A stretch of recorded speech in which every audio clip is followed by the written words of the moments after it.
Hello everybody, Kemo Sabi here, coming at you with another video. This one's off of anonews webpage, as in ANO or anonews. I read it by David Cohen, published on April 18th of 2019, with a topic of cops claim that mice ate a half-ton of marijuana in the evidence room. More than half a ton of marijuana disappeared from a police warehouse without a trace, and upon investigation the police, who were responsible for the warehouse, claimed that the missing contraband was eaten by mice. The incident occurred in the Argentinian town of Paler, which is 60 kilometers outside the capital city of Buenos Aires.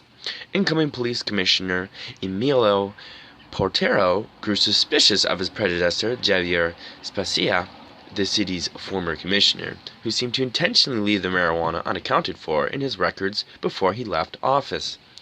During the investigation, Spacia and 3 of his subordinates all had the same story. They claimed that the large amount of plant matter was eaten by mice. However, forensics experts investigated the scene and determined that the explanation offered by the police was highly unlikely and there was no proof to substance their claims.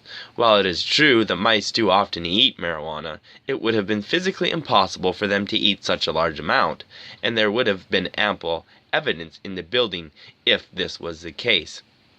Buenos Aires University experts have explained that mice wouldn't mistake the drug for food, and that if a large group of mice had eaten it, a lot of corpses would have been found in the warehouse, a spokesperson for the local judge said. But by all incidents, this is an inside job. In fact, this type of thing happens all the time. Corrupt cops are notorious for stealing drugs from the evidence room, so they can either use them or resell them back on the street. In most cases, they never actually get caught. This case is rare because the corrupt cops were actually held accountable by other police. However, it is possible that this is just an internal political struggle between high-ranking officers at the department who are attempting to cover up their tracks by pinning the blame on one another. It is very possible that the massive theft would have never been uncovered if it were not for the change in leadership. Since it is impossible that the mice are responsible for the disappearance of the evidence, the police would have been much better off just saying that it was stolen. Even though the officers who were expected to be involved are fired, they will likely never have to work again a day in their lives if they did in fact take the cannabis. In 2016, the Simpsonville Police Department was the victim of a massive robbery in which $30,000 in cash, drugs, and guns were stolen from the evidence room. However, an investigation uncovered that it was actually an inside job carried out by an officer who had worked at the department for over 2 years.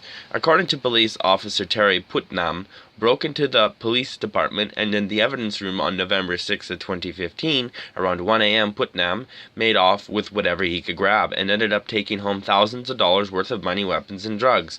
It was hours before any other police officers learned that the department had been broken into, and Putnam was long gone before anyone arrived on the scene. The next day, Simpsonville police launched a formal investigation and audit of the evidence room with the assistance of the Kentucky State Police. A few years back, the Brooklyn Police Department was raided by a number of other law enforcement agencies, including the Illinois State Police and the St. Clair County Sheriff.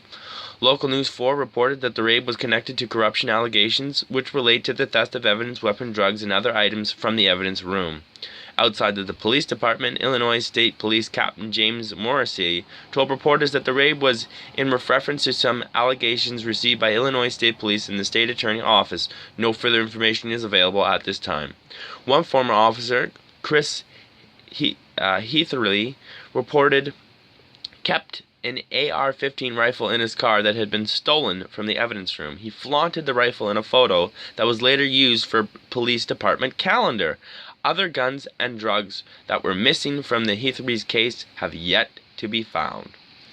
Hope you liked the write-up, everybody. There's also a little tidbit of information about the author on this. David Cohen is a longtime independent journalist and expert in geopolitics, technology, and finance. Cohen began his career as an activist and then began writing articles as a freelancer for numerous websites. Cohen is a native of Brooklyn, New York, and a graduate of Cornell University. Hopefully you enjoyed it, everybody. Be great if you leave me some comments. Amazing if you subscribe. Kemo Sabi out. We will see you in the next one, everybody. Thanks, bye. Thanks for the patience. on a little bit longer length per video. Cheers, everybody. Bye.